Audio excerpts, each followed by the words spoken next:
أعوذ بالله من الشيطان الرجيم.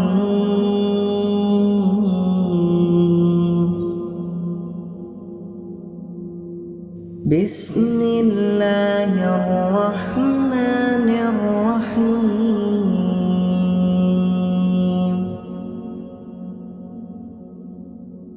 لإيلاف قريش إيلافهم رحلة الشتاء والصيف فليعبدوا رب هذا البيت